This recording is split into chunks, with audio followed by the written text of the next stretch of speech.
Welcome to the Emerging Sustainable Development Opportunities in All Waters Gateways to Future Prosperity panel.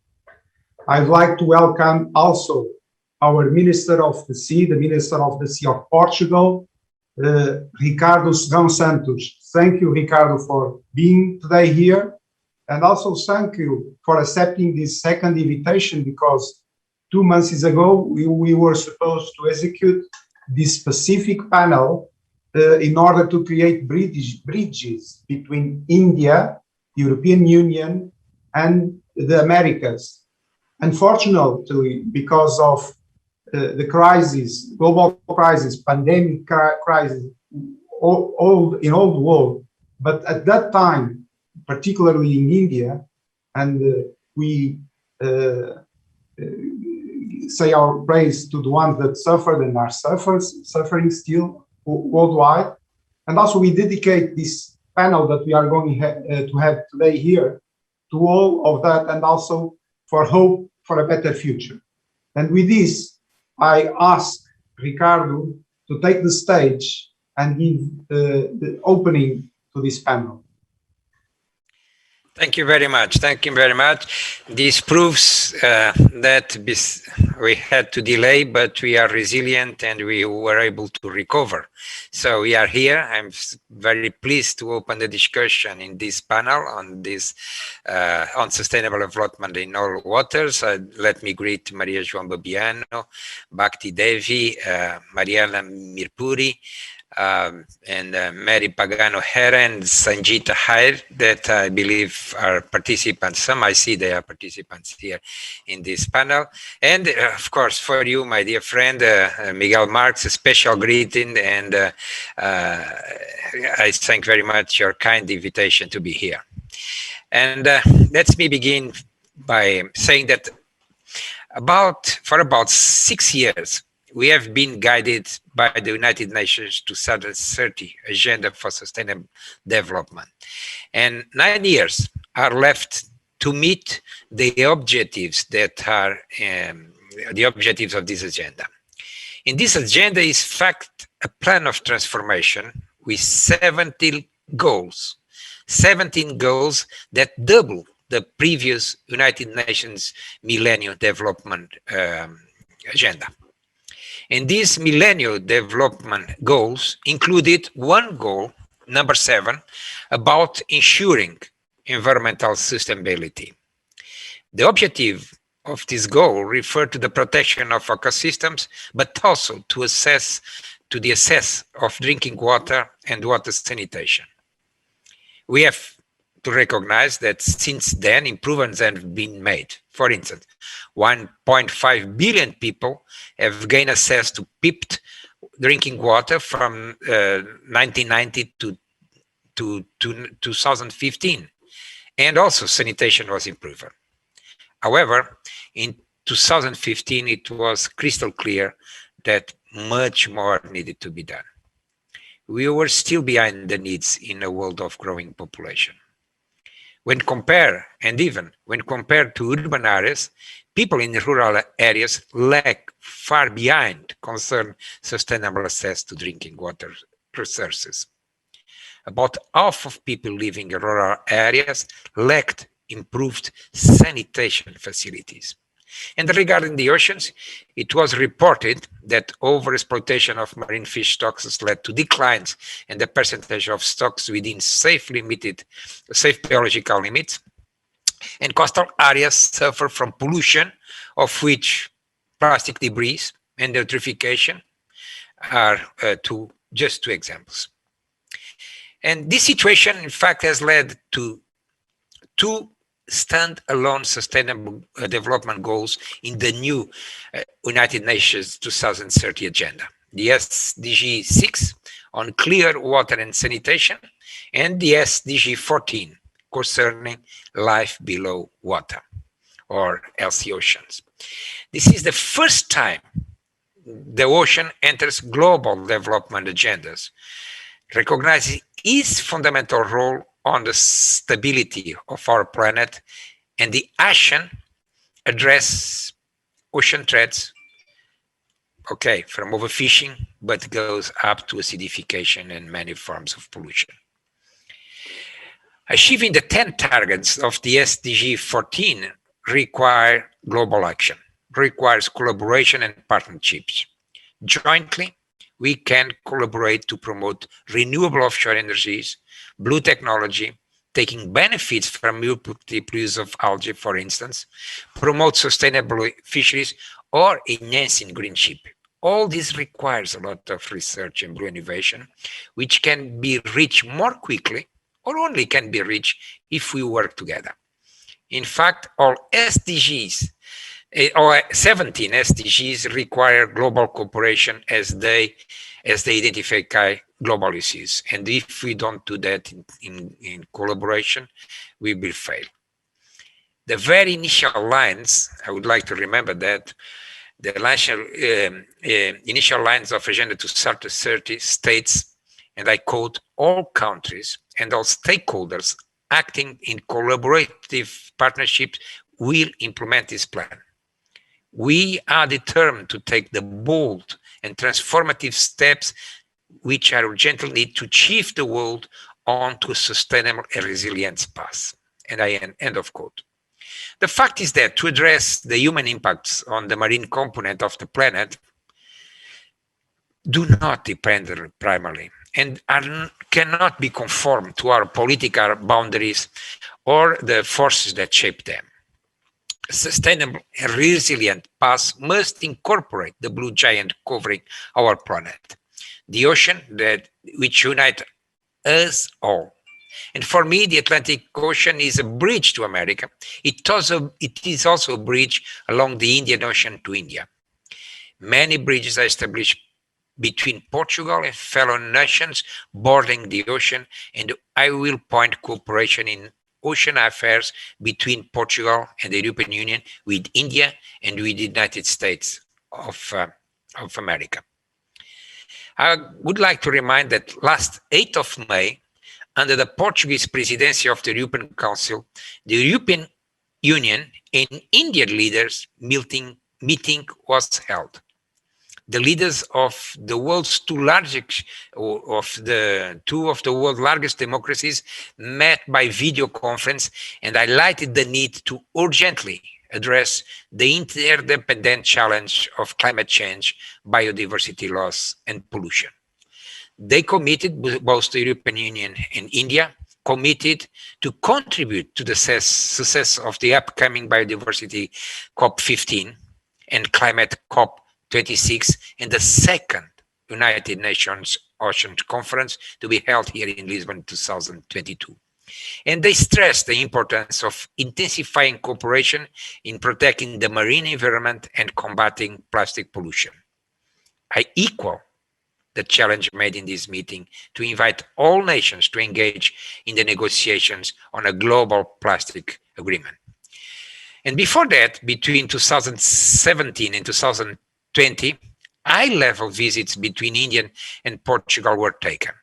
The Portuguese Prime Minister, that, by the way, is the first Indian origin head of government in the Western world, in its visit to India in 2017, stressed that if 5 centuries ago it was the marine route that brought us together, today it will certainly be the digital route that will bring us together for the future. He also affirmed that science and private sectors are 2 pillars of cooperation.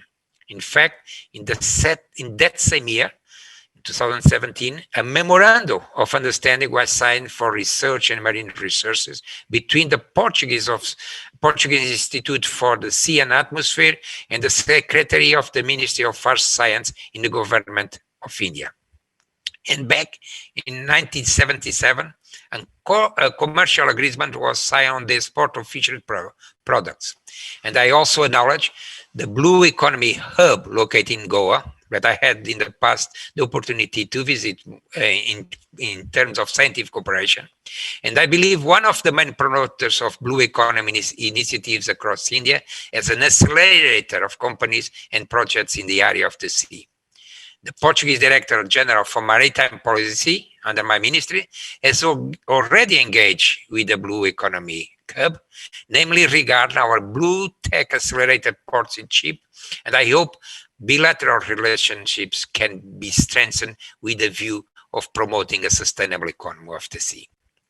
On the other side of the Atlantic, the bilateral relationships between Portugal and the United States of America is embodied in a bilateral commission that meets twice a year. In the wider framework of the sea, we have a joint declaration on cooperation in maritime and LNG, blue economy and energy security, an agreement on maritime and air search and rescue, both from 2017. But back in 1981, we signed an agreement concerning fisheries off the coast of the United States of America. And the Portuguese Institute of the Sea Atmosphere has been cooperating with NOAA, with the University of Washington, and with Fulbright. I salute the American administration for its intention to achieve carbon neutrality in electricity production by 2035 and plans to introduce offshore wind power production off the Californian coast, and salute the state of Massachusetts in matters of blue and green technology, where, by the way, there is a large community of Luso descendants, of Portuguese descendants. The United States of America were also one of the 3 signatories of the Galway Statement on the Atlantic Ocean Cooperation back in 2013, launching a transatlantic Ocean Research Alliance aimed at advancing our knowledge of the Atlantic Ocean and promoting the sustainable management of its resources. It was focused in the Northern Hemisphere. But 4 years later, the Belém Declaration, signed here in Lisbon, spreading this cooperation to the south and joined the countries in South America and the continent of Africa, the southern part of Africa. These statements were not that wording and were clear transposed to funding mechanisms and projects and actions. For instance, in the last months, I took testimony of the preliminary results of a cruise led by the University of the Azores, involving an international team of researchers aboard of the Dutch research vessel Pelagia, funded by Eurofleets and developed under the scope of the Horizon 2000 project iAtlantic, a program seeking to assess the health of deep sea and open ocean ecosystems across the full span of the Atlantic Ocean. The All Atlantic Research Alliance and community met in the beginning of June, and the Azores Declaration was presented with the aim of tackling the complexity of the nexus ocean, space, climate, food. Globally, 2 major endeavors to boost cooperation for Sustainable Goal 14 are the United Nations Decade of Ocean Science for Sustainable Development and the United Nations Conference to be held in 2022 in Lisbon, co-organized by the governments of Portugal and Kenya together with the United Nations. The decade will last in the beginning of this month. In fact, me and colleagues from India and the United States, respectively, Mr. Atmandanam Malayata, Mrs. Margaret Lynan, and Mr. Craig McLean, were part of the executive planning group that support the International Oceanographic Commission in developing the Decade Implementation Plan. The executive group had 19 individuals, of whom 7 were women, quite not there yet, but growing. And gender equality remains a challenge also in marine and maritime affairs. Progress has been made. The Millennium Development Goals included a goal for gender equality, and in 15 years, from 2000 to 2015, many more girls were in school, and women had gained ground in parliamentary representation in nearly 90% of the 174 countries with data. But it was recognized that there was much more to be done, and gender equality is still a standalone goal in the Agenda 2030. That is why I salute all the women of this panel, the institution that they represent, and rest assured that in Portugal, we have highlighted this issue. We have a woman as the Secretary of State for Citizenship and Equality. We have a woman, just to say a few, we have a woman as our Secretary of State for Fishery or as a woman as the Director General of Maritime Policy. On the 11th of February, we promoted the International Day of Women and Girls in Science, namely in marine science. In 8th March, we promote International Women's Days, and last May, we promoted discussion of gender equality in the sea in the context of the presidency of the European Council. Of course, my dear friend, Professor Maria João BEBIANO, he is here today, was involved in these setups. Women and men must keep this effort of getting everyone on board, female and male scientists, female and male politicians, female and male entrepreneurs, female and male citizens, girls and boys, aiming to create bridge across our ocean to promote a better future for all. Thank you very much to Miguel and all of you that are here in this panel. Thank you very much.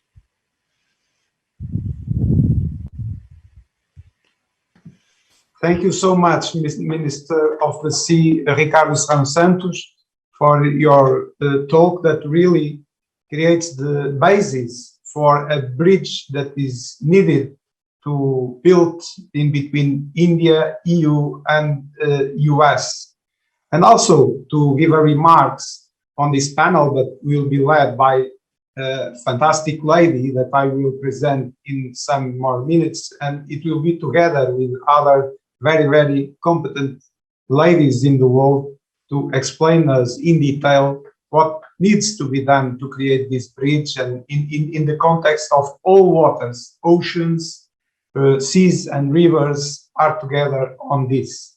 But as I told you, I would like to use, if I might, this moment to present the launch of our report that is called BERGI. So I will try just to share the screen with the cover of BERGI. And it is launched. The word BERGI means a flag, a little maritime flag, you know, in Portuguese language, flâmula. And it is why we use BERGI is because we want to flag the trends that are going on the blue economy, so that leaders and politicians do not forget that there are also in the blue economy currents that there are also in the sea and the ocean, and we must understand that trends, that currents, if we want to achieve our results. But also BERGI means a belonging flag, and the ocean is our responsibility, is a kind of membership. And also, as you know, all maritime clubs, all maritime associations love their colorful flag. And this means that there are not only one flag, there are many, many, many colorful flags that remind us the ecosystems of the oceans. And of course, with that in mind, we should always have strategy that nurture sustainability on the part of the environment, but also the social and the economy. It's why BERGI is Oceans, Seas, Rivers Socioeconomic Report. So it is launched, and thank you, Minister of the Sea, to be together with us in the opening of this panel about creating bridges. And now I will ask Maria João BEBIANO to take the lead. Maria João BEBIANO has a strong curriculum on maritime affairs, and I will say only one line of that curriculum. Maria João BEBIANO is one of the 14 people in the world that has the huge responsibility to evaluate the status of our oceans. And with that, I leave Dr. BHAKTI, Marianela, and Mary Pagano in your hands. Thank you very much, all of you, for coming. And please start building the bridge. And Ricardo, if you want to stay, you can stay. If you want to leave, you can too. So thank you so much for your presence. Thank you very much. I will stay for a few minutes, but then I have another meeting. I'm in the middle of another meeting, in fact. Okay, thank you. Okay, Miguel, are we still having Budgie on the... So Okay, I will Miguel, stop sharing it. So thanks very much. I would like to start to thank Miguel for this important initiative, because I think we have to bridge the gap between a lot of countries if you want to do something. And we have an excellent panel which to share the international cooperation and international committees and to transform oceans, seas and rivers. So we are discussing that. But before that, I would like to take this opportunity to draw your attention to the second World Ocean Assessment Report of the United Nations that was launched last April. And the report gives an outline that there have been some improvement in certain areas, but pressures are still very high, and especially related to climate change and sustainable fishing, invasive species, hazard substances, and I'm sure we are going to talk here about micro nanoplastics, and well as anthropogenic noise, and ill management, development and extraction of natural resources are increasing, and especially there is a gap of the lack of quantification of the impact of cumulative pressures in the ocean.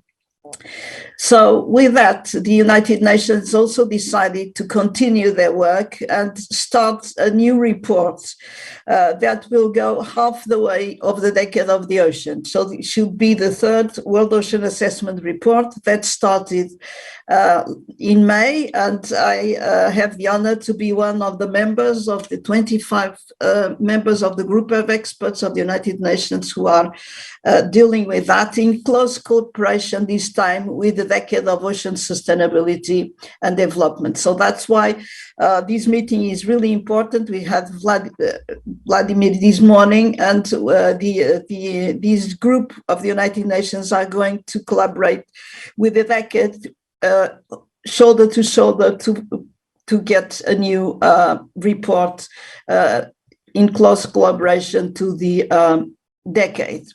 But now I'm going to give the floor to Maki Devi from India, which I salute very much. I myself have some background related to some relatives from Goa, so I'm also connected there. So Professor Bhakti is an international expert in internal and coastal waters, and I'm sure she could share her fantastic experience towards sustainability and cooperation. So my question is, what do you think we can achieve as an integrated vision in all these water bodies and their respective coasts to improve their quality and enhance their sustainability? So the floor is yours. Thank you. Thank you for this opportunity. And it's very nice to get all of us together from various continents, especially in these challenging times. And also we pray for the health and well-being of everyone. And so with that note, I would like to basically just share some experience and what are my thoughts on the vision that we see. And so very importantly, what the pandemic and the corona times has shown is it is more than the virus, it is the neglect of the nature, neglect of the role, a significant, important, critical role that oceans and the biodiversity of the environment plays. And we humans are so conditioned that we only are able to recognize and appreciate this when we are impacted by the negative impacts of not doing something. So what I am currently leading an NGO, which is newly registered to focus on promoting reset of hearts and minds, to focus ourselves more on the idea of moving away from extraction tendency towards healing the nature, restoring and protecting the nature, simply because our life depends on it, not because it's a charity. It is simply recognizing and appreciating. If we do not recognize now, when we are already faced the financial crisis, we have faced the climate crisis, and now I call it more, the pandemic is a biodiversity crisis. We have to build a narrative, use the opportunity of the corona crisis world over to help people understand it is not the virus, it is the lack of biodiversity that has made us vulnerable. And that is very important.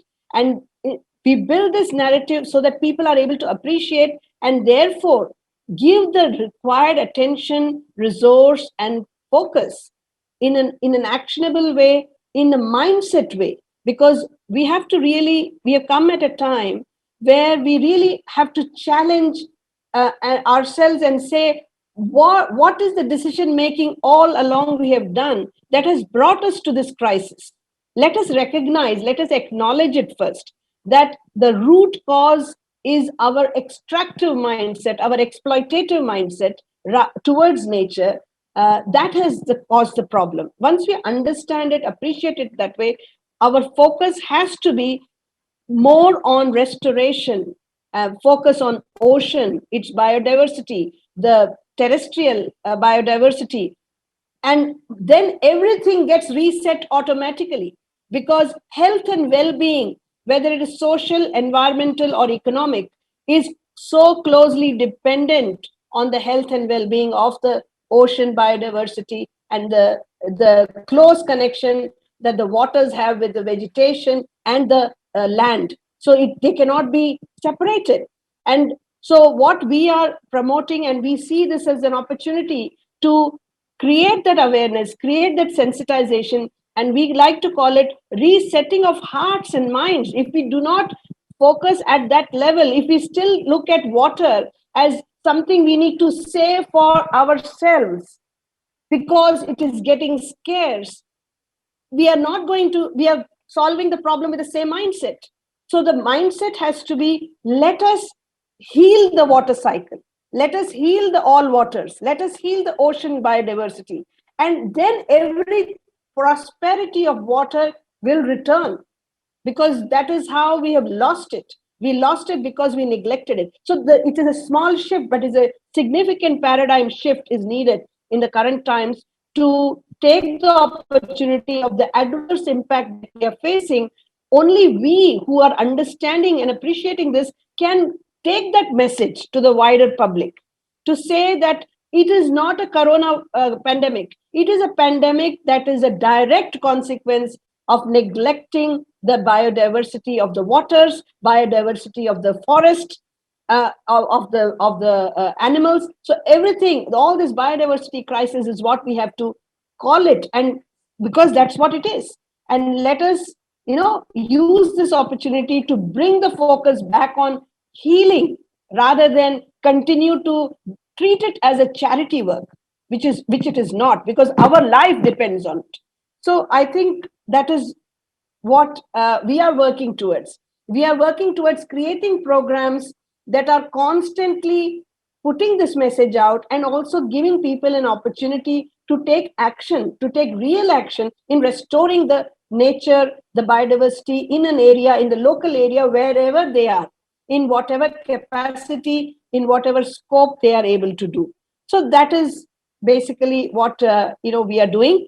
And my experience has been, I have returned to India 4 years ago to engage with the community, to really understand where is the what is happening, what are their fears, what are their aspirations. And what we found is that there are people who are really seeking direction about what to do. They understand there is a problem. They also recognize there is a section of community, large section of community and organizations who want direction. How can we be part of the solution?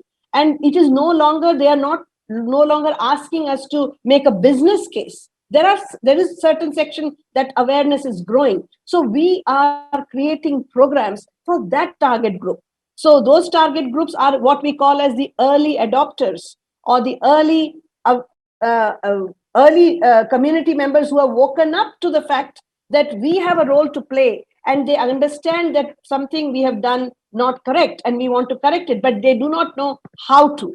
So our programs are created in order to, what we do is we create very useful tools, frameworks, and ways of empowering them, enabling them to show what actions they can take in a very tangible way in their own locality, whether it is a community group, whether it is a company, or whether it's a municipality. So these are the three areas the target groups we focus, who are already awakened to the fact that we need to do something, not because it is prove me the business case or return on investment, but because we understand that by doing the right thing, water, prosperity, and all the other health and well-being will return.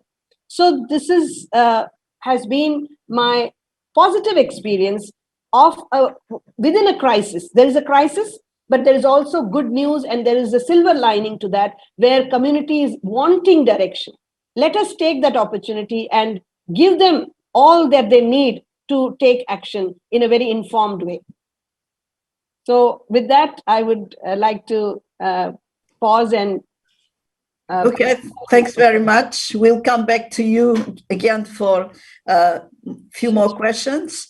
And I will it's my great pleasure to introduce you Marianela Mirpuri from the Mirpuri Foundation. They have had an excellent job in promoting sustainable use of the ocean, especially engaging in non-tidal plastics in all parts of the activities in the foundation. So, Marianela, can you share with us the initiatives of the Mirpuri Foundation around the oceans? Thank you, Maria João. Actually, I'm here not only with Mirpuri Foundation, but also on behalf of the WICCI, from which I am the president in Portugal, and as a president of the Hera, the Light of Women. And by the way, I would like to congratulate our Minister of the Sea for the kind words he said towards the women and the women responsibility in this world. It really touched me as the president of this new concept of women empowerment, that is Hera. But starting with the Mirpuri Foundation, and of course I have to recall here that one of the students from the University of Maria João BEBIANO, she was awarded the Marine Conservation Prize from Mirpuri Foundation, right? So it is our pleasure that this prize went to the university where Maria João is. And I would like to enhance, as Maria João said, the work and the strong commitment of Mirpuri Foundation for a better world, a better environment, and of course, better oceans. Because as you know, the oceans are 1/3 of the greenhouse gases and air pollution, and regulates the CO2. So they have a big responsibility and a big impact in our environment. I don't know if everyone is aware, but our boat with the title Racing for the Planet just won the edition of the Ocean Race Europe this weekend. So this was a big achievement for passing this message of racing for the planet, and especially carrying the Portuguese flag in this very important event. I am sure that Portugal can be very proud of this achievement, and of all the work that Mirpuri Foundation is doing in order to preserve the oceans, and having the commitment to work for actually a better world. I myself would like to speak about a precise project of Mirpuri Foundation, from which I am the project manager, that is the launching of the Good Bottle. This Good Bottle is 100% biodegradable bottle, okay? So it is It was launched in our Mirpuri Sailing Trophy event on the 5th of June. That was the Day of the Environment. And I would like to speak about the bottle, and I'm going to take our brochure to tell you the 6 steps about this bottle. This good bottle, as we name it, the good bottle, is a Mirpuri Foundation pioneering initiative in collaboration with the University of Minho and Sociedade de Águas de Monchique. So it is 100% Portuguese project. It is 100% also biodegradable and fast deteriorating packaging material. It is an historic milestone in combating the single-use plastic, which pretends to revolutionize the industry. It is good for the human health and the environment. The bottle's composition contains algae, which helps to renew the oceans and contribute towards marine conservation. The material, 100% created in Portugal, promises to be an example for the whole world. So as a Portuguese, I am very proud to say that this bottle that will be make an industrial revolution in what is the industry of the single use of plastic, that until now use the PET, and from now on have the possibility of using the new material that we call the good bottle. So we are right now doing the industrial scale that will allow this new material to be used all over the world as an option for the PET that we know so well that damages so much the oceans.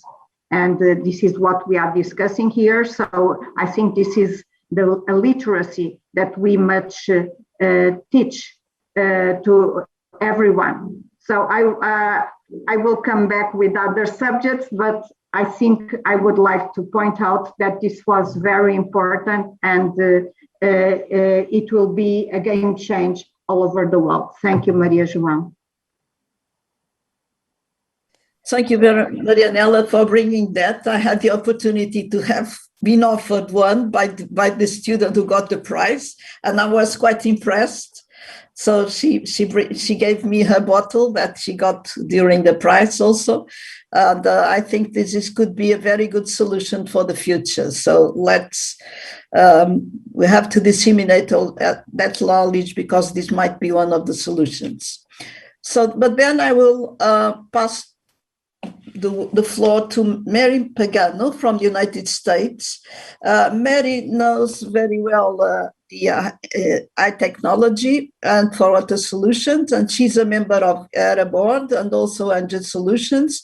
That's also fundamental for communication and cooperation. So Mary, can you tell us about your experience and share with us your thoughts about technological events? Yes. So it's a pleasure to be here. And first of all, what the Mirpuri Foundation is doing, what Marianela is leading, is a huge game changer.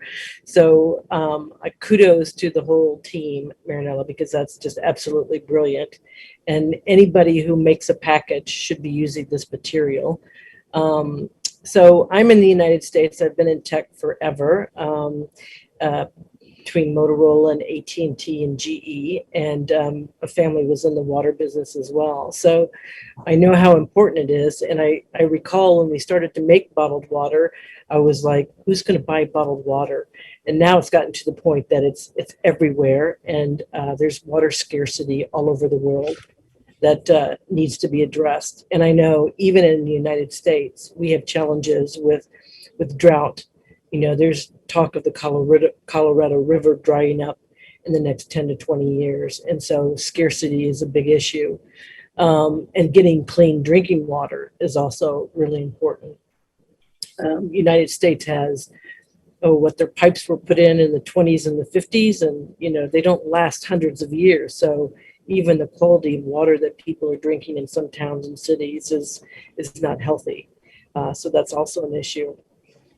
We have today so many organizations. First of all, I have to say, we have a president now who believes in climate change. So we're very excited about that. So money will be flowing into the areas of, creating solutions on our planet that are extremely green, and we're excited about that. When you look at, we have a lot of nonprofits that are doing great things to clean up the ocean. You can Google and there's a bajillion of them.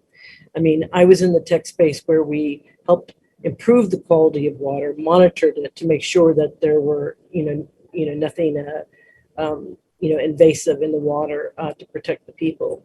But the amount of organizations today is quite large. And even the EPA is starting to, promote these organizations and tell the success stories. And we are thinking globally. We're not thinking just the coast of the East Coast and the West Coast. We are looking at this from a global perspective around the world. And these organizations are doing a great job.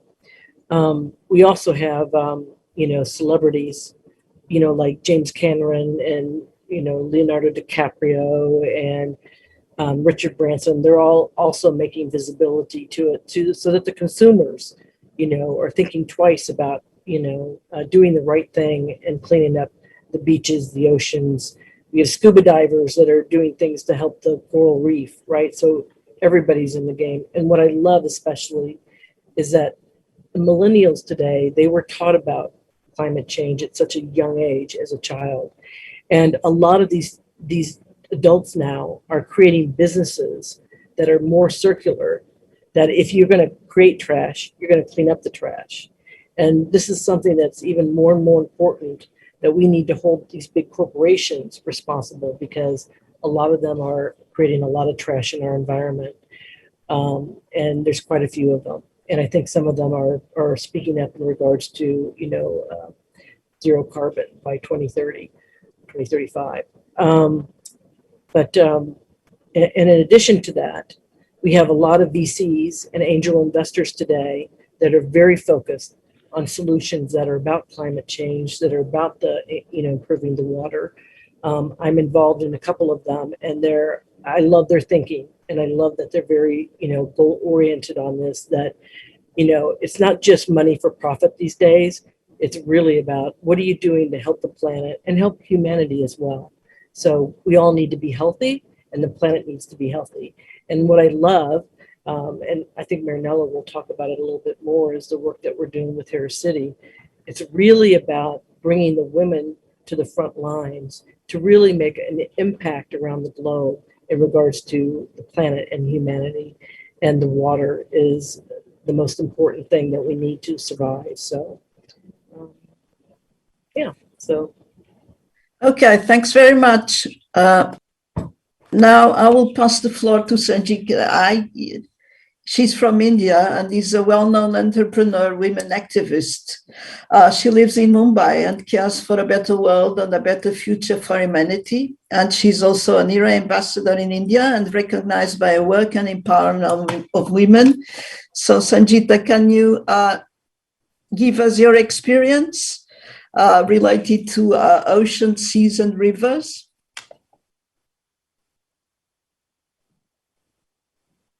I think it's the most important thing in the whole world today, not just India, but I think the blue economy is as important as the green economy. And if you go to see everything, around and through our ecosystem is so important for the humanity. And right now also what we are experiencing throughout the world, this COVID, we don't know what exactly is coming in the future. So we need to take utmost care of our ecosystem. Like this time, we all have faced a terrible issue with the oxygen also. So I think a lot of more plants and trees need to be growing.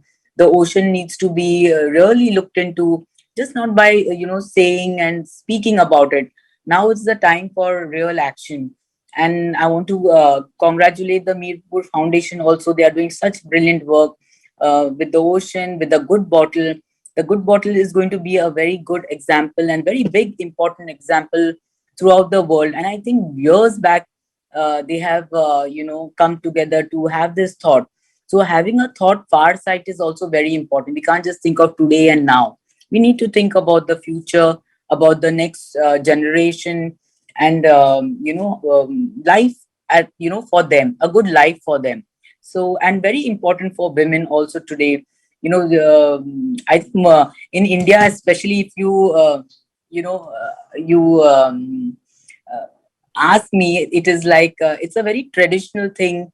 When anyone comes to your house, you give them a glass of water, or you go to a restaurant, the water is, the basic thing. But today, it is sold.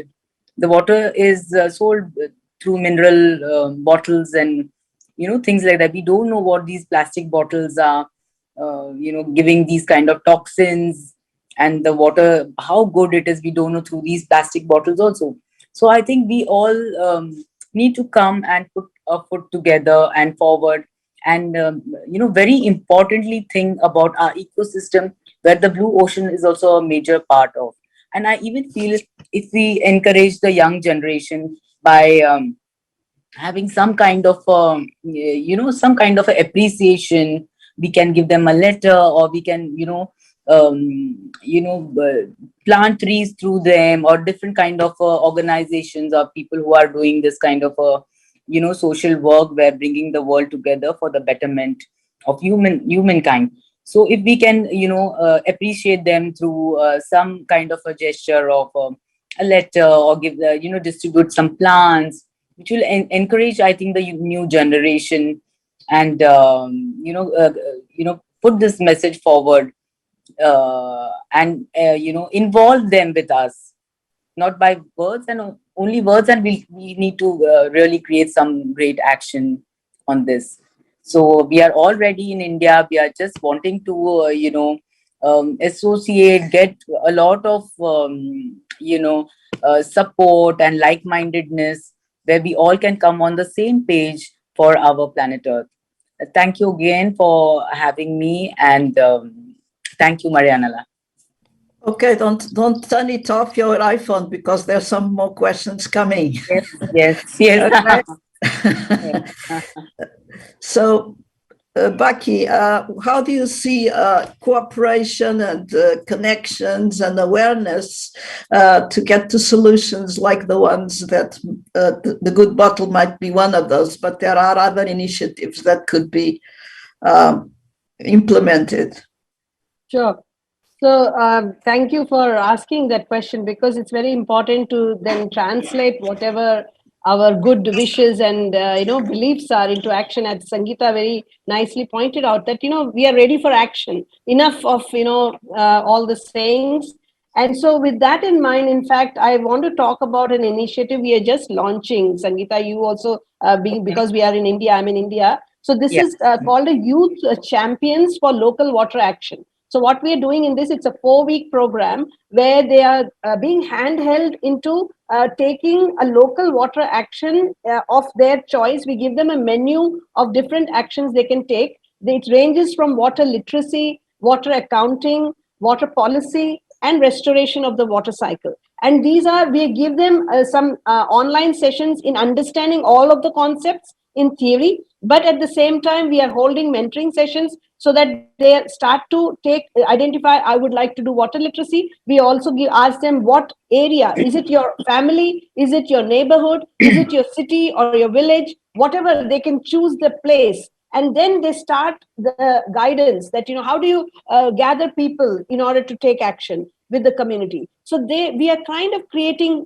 youth leaders, local water leaders, although water is a focus, but the action is towards help they understand the whole intricate relationship with water, along with the other, as you said, blue and the green, they go together. So we never want to talk about water in isolation. We do not want to talk about water as something that I want to just extract and hoard because I'm running out of water. It is about, let us heal the nature, and then water prosperity will be an outcome of it. That is the mindset, the resetting of hearts and mind we want to do through this program. And it's a 4-week program. At the end of the 4 week, they also get a water champion certificate, which actually, as you said, recognize them. And then it doesn't end there. We creating a club of these people, these young people who have done this, and that becomes an ongoing way of keeping them, helping them along the journey. They've started the journey. That is the idea, that they get started on it. with confidence, with all the science, basic science we give them, so they are informed about it and they're taking action knowing that they have a support. And Jal Smriti is that NGO through whom we are offering that support in an ongoing mentoring way. And as well as a network, they're creating a network of local water action taking leaders, and that will itself will create a lot of awareness, and a spin-off will happen because it gets propagated. So that is the type of programs I think we need to create, programs that are helping people to take action wherever they may be, in whatever capacity. So that's just an example of an initiative which we are very excited about launching. Okay, thank you very much. So, Marianela, can you let us know what you think about the better solution towards a sustainable ocean? Well, Or other initiatives that Mirpuri Foundation would like to talk about? Well, Mirpuri Foundation commitment is all about sustainability and all about a better world. Our slogan is for a better world. And I think that since the beginning of the launching of Mirpuri Foundation, and with the first boat racing around the world with the message of sustainability, like turn the tide on plastic, was a big impact in what we called the awareness of the problem of the plastic, that we know that everybody already knew about it, but I think that the emphasis has been given in that Volvo Ocean race, and the impact that the message turn the tide on plastic had.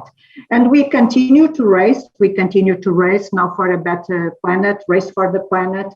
But talking about awareness, I think that this is all about human being. And we have to have humans, happy humans, to have a happy world. And this is where I would like to speak about the Hera commitment to the future of humanity. I started the project of Hera 20 years ago. And more recently, some 3 years ago, I have decided that we had to build a physical place to make the change. And this place is going to respect the 17 goals of sustainability imposed by the United Nations. And I am proud to say that we will make the difference and we will make the change. Why?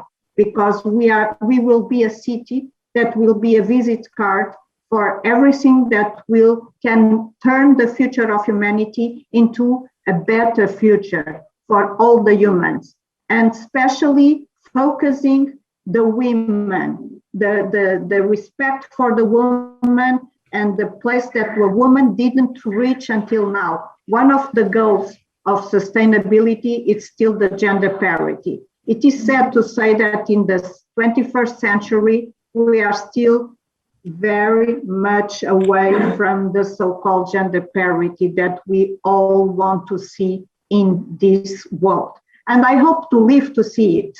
And it is my commitment to build this city. And we are going to build, we already have the land, we already have everything going on in order that we succeed to start this important project for the future of humanity, for the world, and that will be this place where the change will be made. And as I tell you, we can talk about the oceans, we can talk about everything, carbon emissions and so on, but in the end of the day, it's all about the human being. So we have to educate the human being. If we don't educate, we will not have a better ocean or a better world. So this is all about education. And the Hera City, more than everything, is a platform of education and respect and working for a better future and of course, better oceans. Thank you.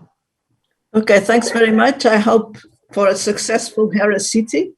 And now, Mary, can you just bring your possible collaboration and cooperation between tech and other areas for getting better solutions and quicker solutions to a better humanity? Yes, I've, with my experience at Motorola and some of the projects that we did, you know, we did a lot of one-offs with the Internet of Things, and there's so many things that you can monitor and control remotely. And the impact that it has made around the world is you're seeing it now in, you know, your mobiles and all these applications. It's kind of like the consumerization of what we did years ago. And in regards to monitoring water, to make sure that it's flowing, it's getting to the sink, you know, all those kinds of things, you use so much great technology. But the cool thing is that now there's robots that are cleaning the ocean. There's, you know, you know, it's just mind-boggling, some of the things that they're doing. And what I'm so excited is that the entrepreneurs are getting the investments to do what they need to do. So we as a humanity cannot rely on our government to save us. This is something that each and every person needs to do. Whether you're a housewife, you know, plant some trees in your backyard, you know, recycle, don't use plastic bags, you know, take a container, don't leave the water on when you're using the tap. You know, when you're brushing there's so many little things. And, you know, there's parts of the Southwest in America that's going through drought. I mean, they can't feed their cattle, you know, so this is real. And so everybody plays a piece in this. It's not something like we're going to wait for the government to save us. Every single individual needs to take action. And if you have an opportunity to invest in charities that are doing great things with the waters, please do so.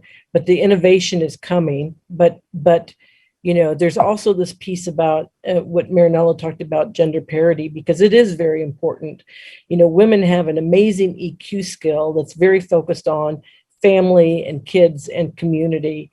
And these skills are extremely important as we're working to improve the planet and improve humanity. So as a leader, if you have the opportunity to promote women, please do so, because they work hard, they're smart, and they have amazing EQ skills. So just wanted to add that. Okay, thanks very much. Just to point out that we had the same problems at university level, and we decided to create a Portuguese Society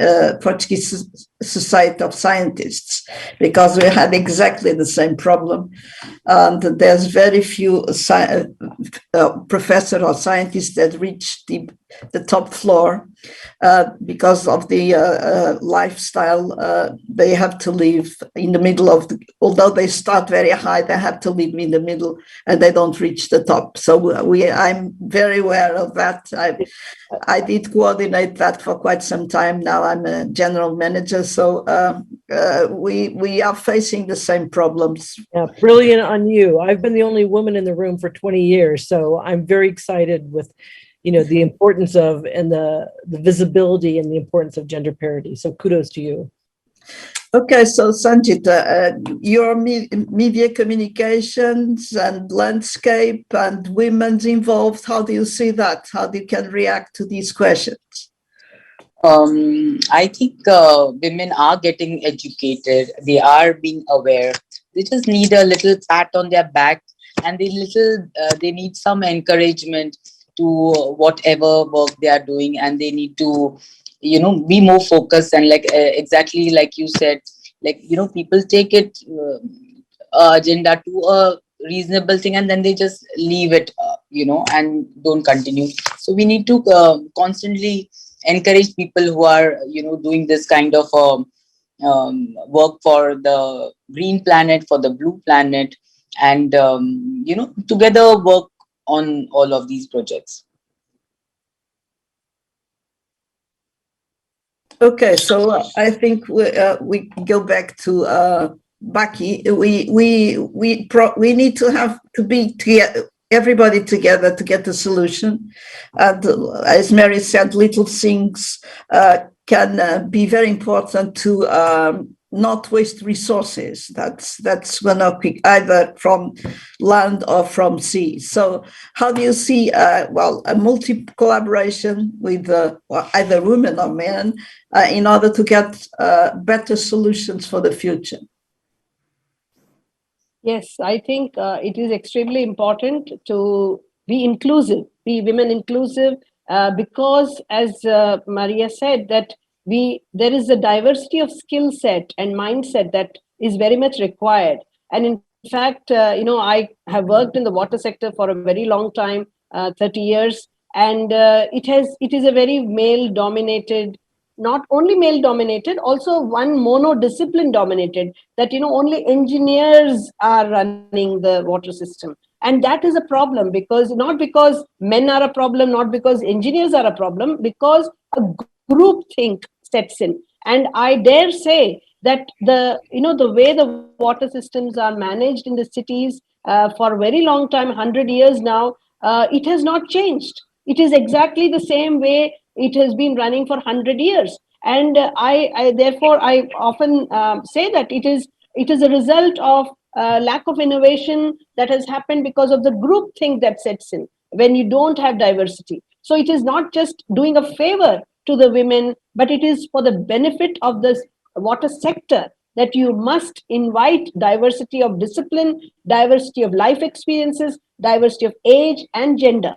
So it's very important. So whenever we are working in collaboration with companies for building their water positive company program or water positive municipality program, we are insisting on creating a water champions team, and we say that this team must have 50% of, more than 30% of that team should be made of women, because that then forces them to go and reach out to, members of their staff to make sure that they are involved. Because as again, Maria mentioned that, it is not about some government going to help us. It is that every individual, wherever there may be, it is possible for us to contribute. And only when we create that environment and encouragement and give that facility to make sure that people are guided into right action, then the whole thing can be reversed. Just like if we have the power to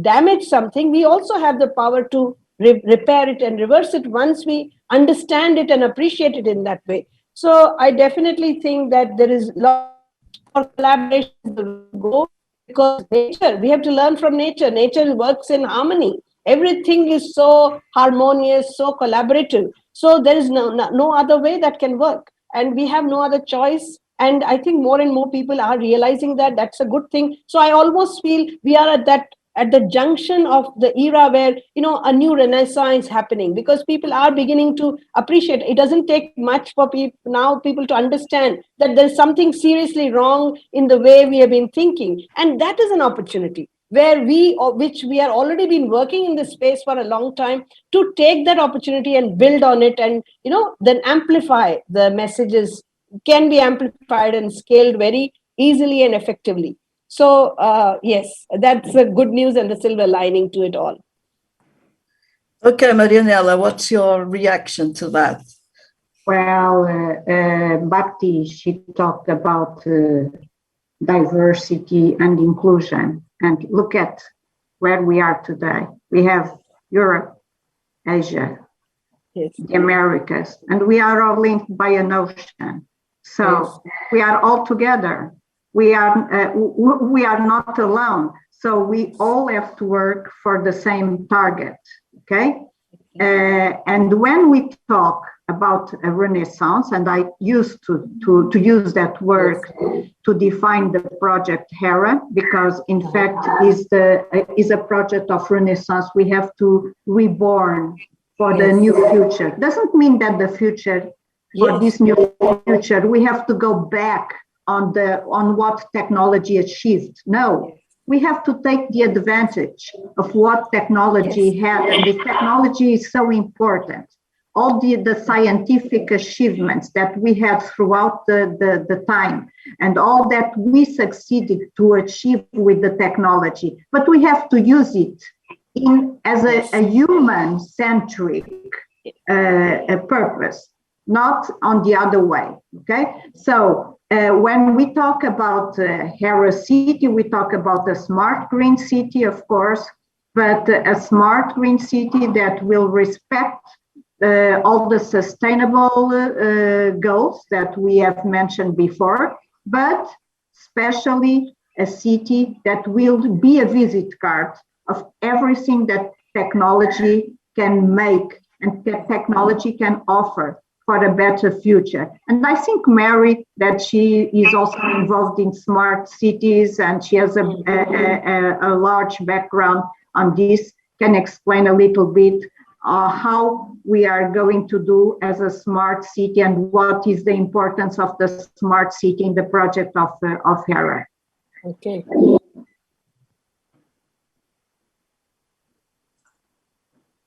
Go ahead. Yeah, let me go ahead. So thank you, Marianela. And there are so many great solutions that we can do in Hera City. For instance, when you think about, street lights, they should be LED, not fluorescent. That's a big energy saver, right? You also have, IoT solutions that can be located in the home, in the business, on the street for safety, requirements, so people can feel safe that they're taken care of. The water, right? The way that water comes into the home, the way that water is used. I mean, you can monitor that all with technology to make sure it's safe, to make sure it's clean. There's so many different ways. You name it, you think it, you can manage it in such a technological way that makes it easy. But without being invasive. I think that's the most important thing. People are sometimes a bit hesitant because they feel like Big Brother is watching and all this kind of stuff. And so there's a way to do it so it's not creepy, right? We want people to be safe, secure, transparent. They know what these solutions are doing to help them have a better life, better quality of life, right? So I think that's really important. There's a lot of smart cities today that are just using technology for technology's sake, and it's not necessarily a healthy environment. So we want to make sure that we're very focused in such a healthy way that we're making humanity better and we're making the environment better. So, I mean, there's so many ways that you can manage the environment, like from farm to table. All of that can be monitored in regards to, the soil, the rainwater, everything that needs to make sure it's healthy food. So there's so many different ways that you can use technology in a way that is good for us and not invasive. We don't want chips under our skin, let's put it that way. Okay, thanks very much. So Sangeeta, how do you think the pandemic can be an opportunity for good solutions? I think people are more aware, they are more careful, and they also want a change. They want to, they are ready, right? With this pandemic, people are ready to have a better life, have a better ecosystem, because the natural resources and that keeps the ecosystem right is the most important thing, and yes, like technology is very important. And like Mary said, using it in the right way is also very important.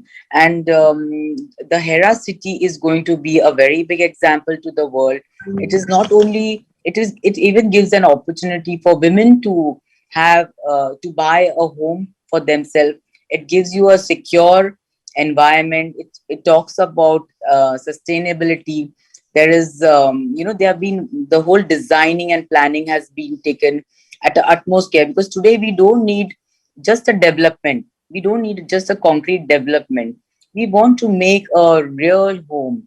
So this idea also I have put through our state governments, where they are doing the new development to take this into stride, like the sustainability especially.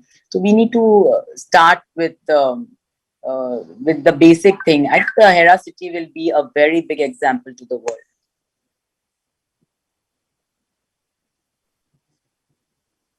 Okay, thank you. As you know, there was another one in the panel, but did not turn up. So we still have a few minutes. I don't know if anyone else would like to take the floor and talk a little bit more. Okay, Mary. I have a question also for you. We desperately need new technology to treat wastewater, because everything goes into the ocean, the waters and the rivers, which is the panel. So, and there's high tech there, because the technology now, at least there's some innovation in Europe, in Sweden, but I don't know whether what's happening in the States.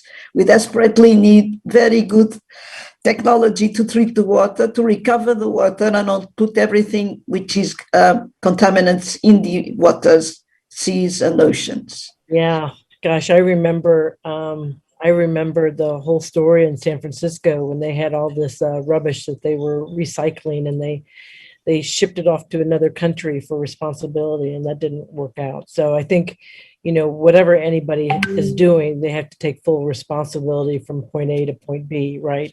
So some of the technology today, like in the food industry, right? There's solutions where you can actually take leftover food and turn it into energy. So there's a lot of focus on some of these things in regards to, turning waste into energy and not dumping it in the water, right? So I'm not close enough to tell you all the details of them, but obviously there is a lot going on, and they realize that, we can't keep doing the whole landfill solution as we move forward. But the one thing I did want to mention, and I think is really important, is that consumers, once again, I want to get back to the individual. We have a lot of buying power. And so if we support those companies that are cleaning up on the back end, then give them their business, right? If these companies are creating huge trash or taking from the earth, right, and not replenishing it, don't buy from them. So it's amazing the power of the individual consumer. And, we can't wait for government to make laws to hold them accountable, right? I mean, they're struggling just to try to tax them as much as they tax individuals. So I think this is an important thing that any individual can do.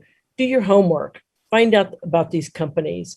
Do they have a circular solution that, if I'm going to make cigarettes and cause you cancer, am I paying for your cancer bills? So these are the kinds of things that we need to think about in regards to the planet and humanity. And I think our voices individually are much stronger than we realize. Yeah. Okay, thank you.